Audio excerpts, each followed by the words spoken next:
Our other presentation this evening is going to be given by Berta. Bob has lots of hobbies, not just astronomy, and including astrophotography, but also kayaking, biking, fly fishing, camping, and music. I don't know how he has time to do all of this. He's retired. Being retired, you can be busier than when you're working. I kind of know about that. I don't have time to be retired. Bob has served in all of the officer positions in the Warren Astronomical Society except treasurer. We ought to drag him into that one of these years. He is also a member of some other astronomy organizations, the San Francisco Amateur Astronomers, the Oakland Astronomy Club, the Ponds Club, and he's heavily involved in the Boy Scouts in his spare time, including being in charge of the observatory at the DbarA Scout Camp. Tonight, he is going to be giving us a presentation on ancient British Isles astronomy. And I'll let him tell that story.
Okay, everybody hear me?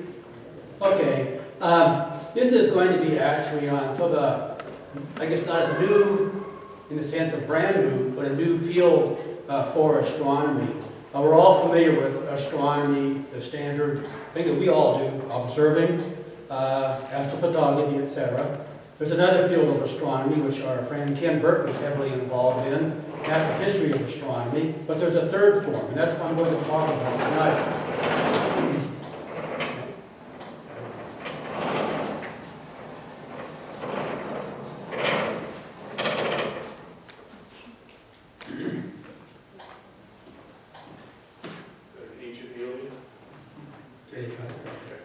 Better now? Can you hear me now? Can you hear me now? I can. No problem. I think it's okay, huh? We could hear you before. I'll need that. I'll need this.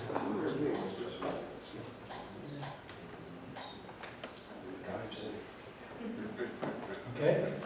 We're on. Okay. You know, it's obviously been very cold this year. In fact, it's been so cold, even the bears like to hibernate indoors, like this bear is doing. So I thought I'd take a little bit of time and talk about a field which is called archaeoastronomy. And I was inspired to do this when I was in the British Isles this last summer with my family for a month. And I wondered about if the early people, I mean the ancient people in British Isles, might be on a level with other civilizations of the time. People like the Egyptians, the Chinese, etc., that developed astronomy way beyond a very basic level. And the study I went to came to a conclusion that perhaps they didn't, but it still was very interesting. I'll talk about that study.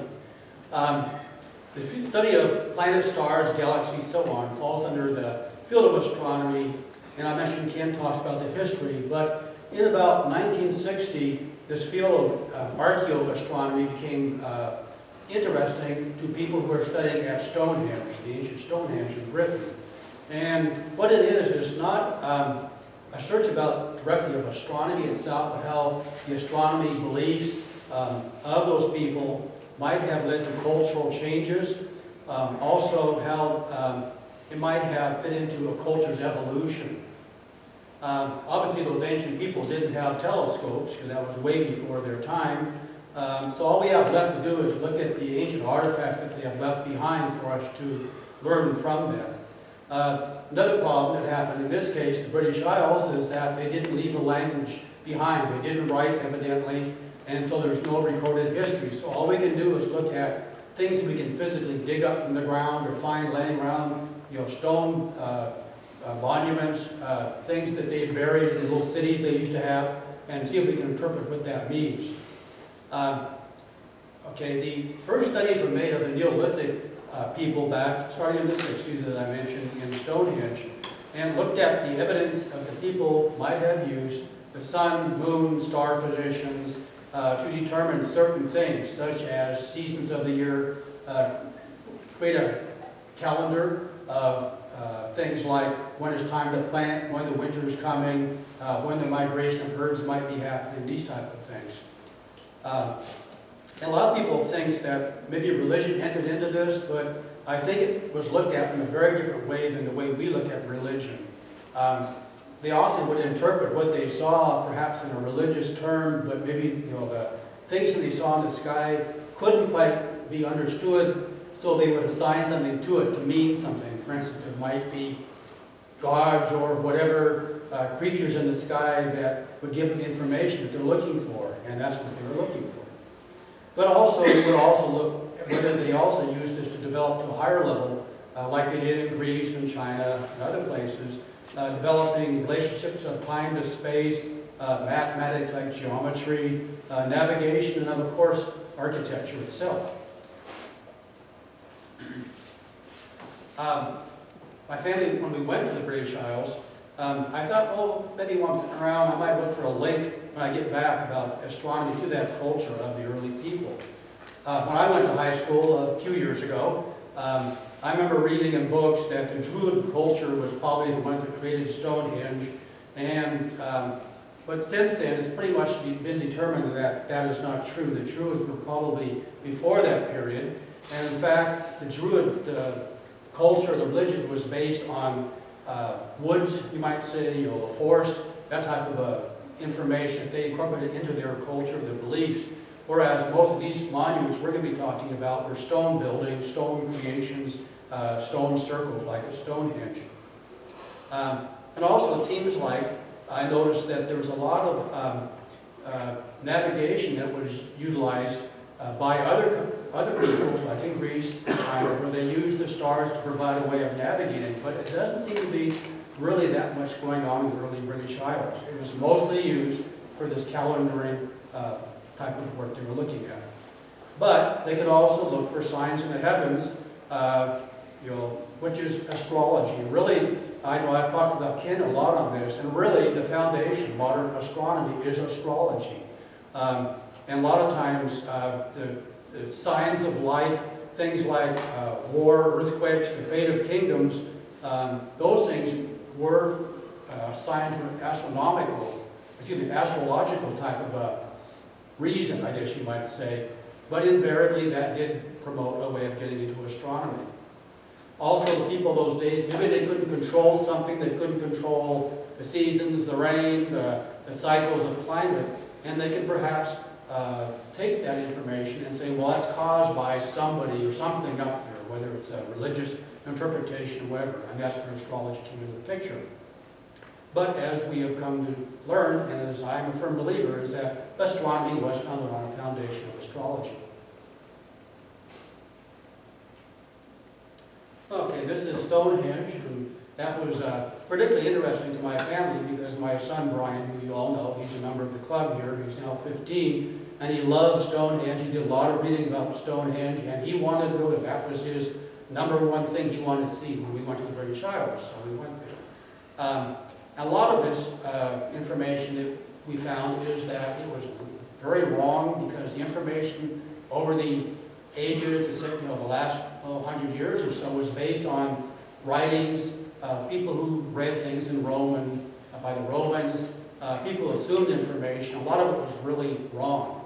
I mentioned earlier that the Roman writings were interpreted by John Aubrey, saying that the Romans said, oh yeah, they were there and the Druids were there. But in fact, by the time Romans got there, in fact, by the time most people you know today got there, Stonehenge was already in ruins. They think that probably the people that were there first were the Neolithic people, but they were taken over later by a civilization called the Beaker folk.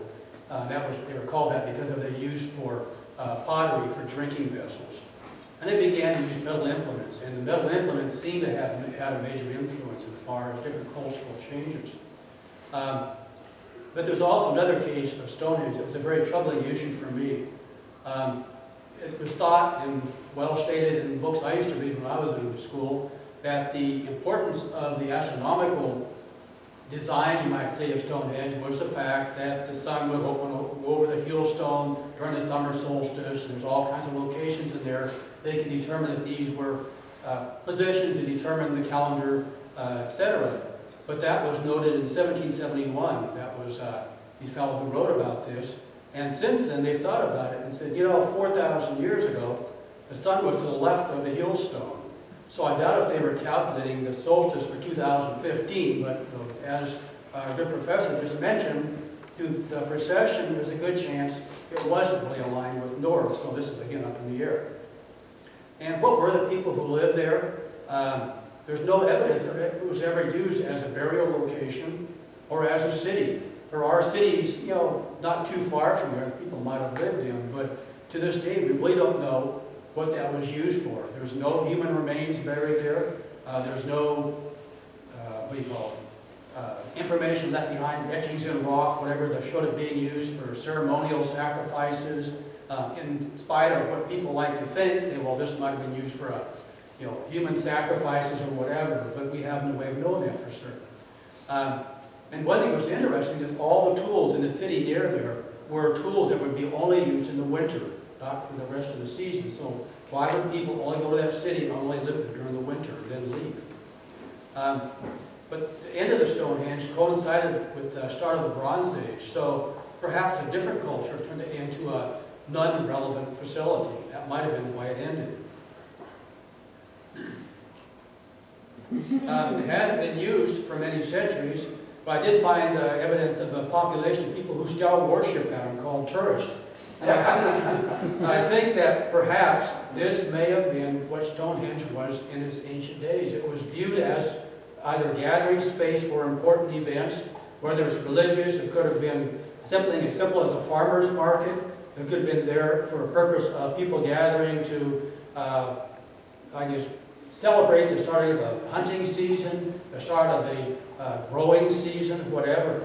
Could have been there for asking for divine help for crops, help with disease, or simply to gather and sell exchange goods.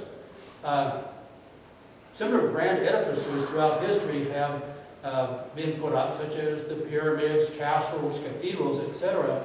And people have done this because, in effect, they're trying to impress somebody. So perhaps this was built to impress people. Maybe that's why it was there. This is just speculation. It was also built over many millennia. Best guess, they started about 4000 BCE and went until about 2500 BCE, and not necessarily by the same people. There's evidence now that it was actually one group of people would use it for a while, they would leave for whatever reason, somebody else would come in and take it over. So it may have not been just one culture, but it might have just been keep being reused by new cultures, new people coming in. But it was certainly a big change in the Neolithic people from hunters and gatherers to farming. One of the big things that I found that was a major change in the British Isles was people no longer had to travel with their animals, hunter-gatherers, etc. They found, because of the rich soils, the ability to actually farm there, that the farming ethic became the way to go. So people could stay in one place for a long time, which meant they could then develop permanent facilities, not have to leave them behind. They could just build something and live there as cities.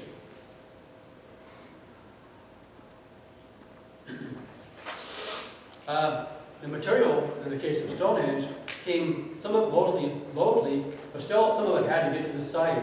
And some of these stones were massive, up to 50 tons for the largest ones. So they didn't have, caterpillars, they didn't have tons and tons of people to do this. And there's many theories about how this material was moved, and I'm not going to get into that.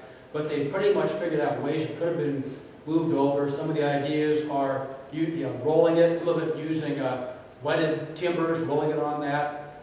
One theory is that the stones on the big top pieces were put up there by building up soil underneath it and dragging the large stones on top and then removing the soil again so they would set up there. But there are some stones in the very center.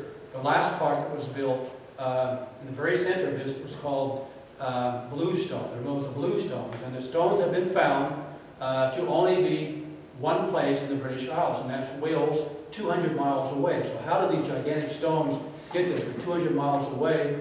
Why would they use those stones? Why would they want those there? So again, these are mysteries. There was a theory that perhaps the glaciers brought them down, deposited them there, but the glaciers never got that far, at least as far as they believe from the geological evidence. So if they were from a glacier bringing them down and dropping them, how come they just drop those and that's all? How come there weren't more found other places around? So again, that's a mystery. Okay. We already talked about getting those stones up there was not easy. But even getting the big stones upright, I did see a video about a year ago on the Discovery Channel, and they were able to duplicate getting the stones upright just using manpower and a bunch of ropes and winches. They dug a hole, put it in, tilted up using block and tackle, and got upright and dropped into the hole. So they're able to do that. So that's probably how that was done. But again, this is all speculation. Okay, the people in that era also lived in houses which this is called a roundhouse. And this is the best guess of what one would have looked like. This was actually a recreation they made. These were the Celtic people at that time who made these. And they were moving in from other parts of Europe. A lot of the people would move into Europe, into British Isles from other parts of Europe. In fact, as we're going to see in a second, there was actually a lot of other cultures used up in the Scottish area as a center hub of transportation navigation because of ideal conditions. There's lots of sites throughout British Isles that are really very interesting. This is one that's known as the Efflington White Horse. It's at Berkshire Downs. It's about 3 football fields long, and it's made of deep trenches filled with chalk blocks. About 700 to 800 BC is when this was made. And they suspect this might have been some sort of a religious symbol but connected with the heavens because it was based on the type of construction where the animal was facing up the hill, like it was aiming towards heavens, whatever. But nobody knows for certain. Again, there's no written language and no documentation. Another place that was very famous is Newgrange, which is a burial facility. There's many burial chambers there, which show the doors facing to the rising sun on the first day of winter. So again, perhaps they, in that case, were using the sun, the moon, as a specific reason to use astronomy to locate alignment of those buildings of the day. A lot of times people think, well, is that the only thing up there? I mean, there must be only one Stonehenge. Well, yes, there's only one Stonehenge, but there's actually thousands of known locations in the British Isles of these ancient monuments and settlements. There's over 500 stone circles throughout the British Isles. And to me, the most amazing one isn't the one at Stonehenge, but the one up in the islands north of Scotland called Orkney Islands. This is one of the stones at Neolithic Orkney. And this was only discovered a very short time ago, I think about around 65, 1970. And it's just now being discovered. This is the Ness of Brodgar on the Orkney Islands, which is north of Scotland. And the people were very well off with good land and ideal location for trading. In fact, the evidence is now that this was the hub of travel from the people in the north of them, up in the Scandinavian countries, going down south. And this time of history, it was very good land. They could have farming there. It was ideal for planting, and it turned out to be a very bustling city. they said there were over 10,000 people living in just this one city. They also raised beef, which was very high quality. In fact, you can still get modern, I guess, variations of that same beef in the British Isles, which is considered one of the highest quality of beef there. But it's interesting because the town just seemed to have just died at one point. And at this point, which was, about, I forget what the year was, I think it was about 1,500 years BCE. For some reason, he decided to abandon that town. All the people took all of the cattle they had, about 500 beef cows or cattle, and slaughtered them all at the same time, stacked all the bones up in the city, buried the city, collapsed everything in on it, and just went away. So why did they leave? Was it because some other civilization was threatening them? Was it because a cold spell was hitting them? They had to move? Nobody knows. But it's interesting because these buildings are 2,500 years older than the Acropolis in Greece. So obviously, this was a very advanced civilization. This is really outstanding construction. This particular home had beds in it, had indoor kitchens, all kinds of very, for those days, very advanced type of construction.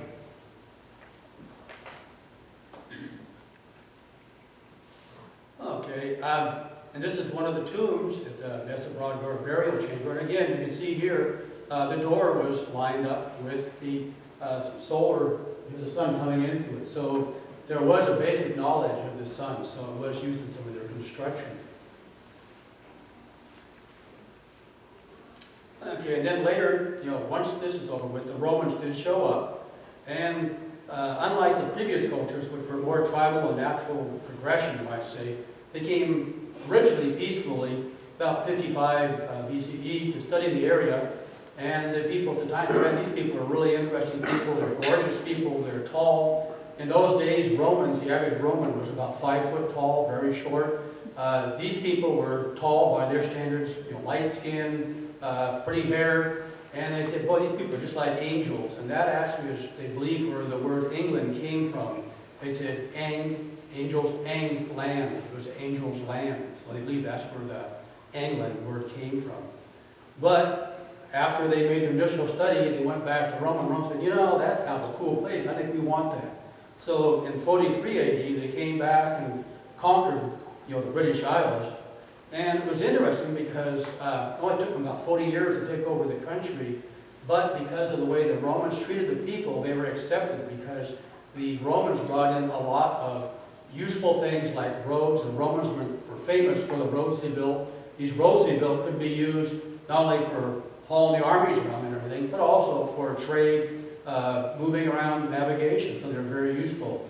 Also, rather than conquering the people and saying, okay, you guys, you're the peons, we're the Romans in charge of everything, they went from town to town and they would set up a structure using the people in the town, people who were the political mucky-mucks, you might say, the higher-ups, and then lower levels below them that would answer these local people. They established city systems, and what the Romans got out of it was a people that would provide food and resources to them, but they also lived peacefully with them. Unfortunately, after a short amount of time, the Romans were getting spread kind of thin, and when they got spread thin, they had to start looking about things do we want to keep on defending our far outreaches? While they had gorgeous facilities like the baths, if you ever been to England, that's something I would recommend seeing. It's absolutely incredible, the Roman baths, and you go all over England, there's all kinds of Romans ruin left behind.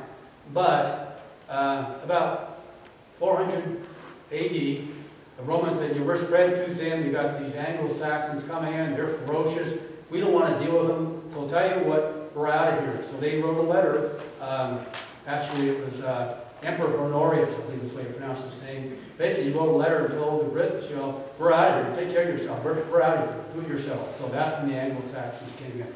And so at this point, actually, that's the end of this part of my talk, because this is a whole subject for another presentation about the Anglo-Saxons on. What I discovered, though, was, as it says up here, the earliest forms of astronomy in the British Isles that were based on astrology, and in fact that's pretty much common for all cultures. The accurate astronomy did give them a way to calendar events like crop planting, seasons, etc. They also had some evidently religious associations, at least from their burial traditions, and alignment of buildings. The big thing, the British Isles benefited from the change from farmer-gatherers to subsistence farming and ocean-based trade. And since there wasn't an earlier record, no written language at the time, we have no way to really know for certain exactly how much of this is accurate or not accurate. So unfortunately, that's led to much, what I call wild-ass scientific guess. A lot of people have written things over the years, and some of it was based on fact, but reality found that perhaps it wasn't fact. But like other cultures, they did start using astronomy, but they did not, from what I understand, go to the level of these other cultures of actually going to a higher level, developing math, more intricate information like the distances to the moon, etc. down the road. So Gary Ross is here. Our good friend Gary Ross said about it. Well, one thing Gary has pointed out a lot is not finding something is just as valid as finding it. It's still a valid result. And while I was searching for the astronomical links to the advanced astronomical knowledge, it became apparent that unlike other cultures, they didn't really go beyond a pretty much rudimentary level at this point. However, that changed, as we all know. This is a list of famous people, famous things that were done through the British Isles that affected very heavily on modern astronomy. So that's the end of this part of my talk. I've got a few minutes left, and what I want to do is one thing that I enjoyed over there, besides discovering the people of the British Isles and everything, was also I'm a musician, as you know, and I love the music of foreign cultures, so I wanted to share a little bit of the music of the British Isles. As you know, for March is St. Patrick's Day is coming up, and so you'll be hearing a lot of Scottish, Irish, English, and especially Irish music. But we're going to go ahead and play a little bit of music here. It won't be on here. Okay. Anyway, so this is something you guys, there's only a couple of you who have heard me before do this. I think Ken, I think Angelo talked a couple of days ago, but I'm going to play some music for you.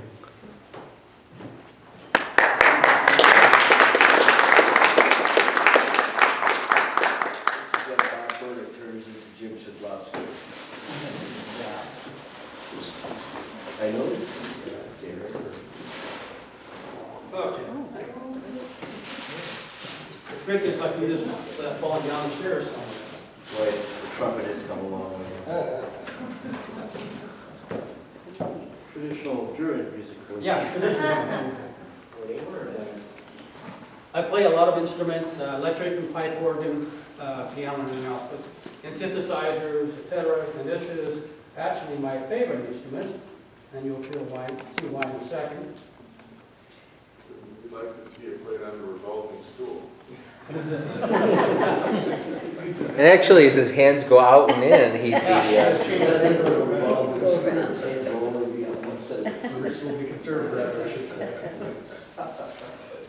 I'm going to do is put my cheat sheet so I can make sure I have the right settings up here.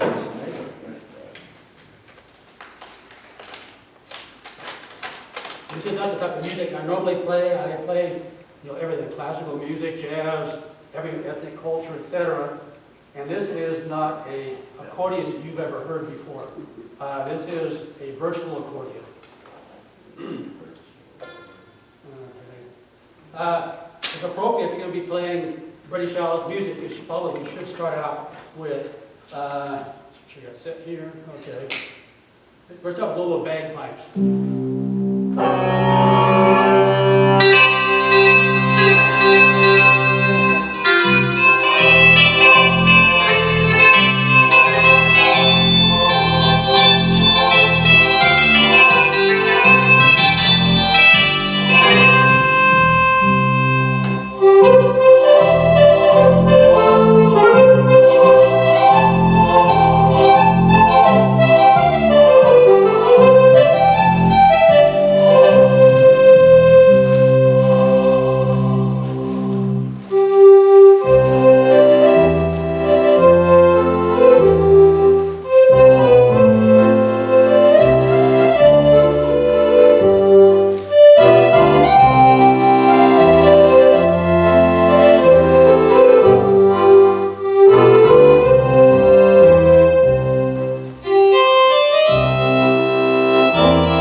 That's it. So thank you. That was great. Thank you.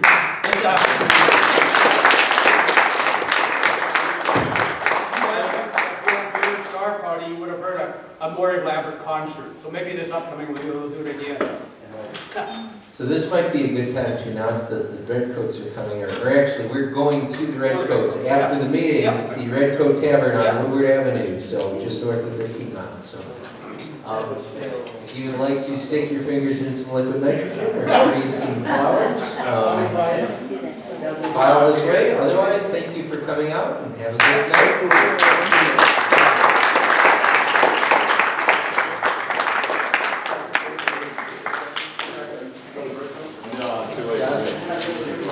So when's your audition with Riverdance?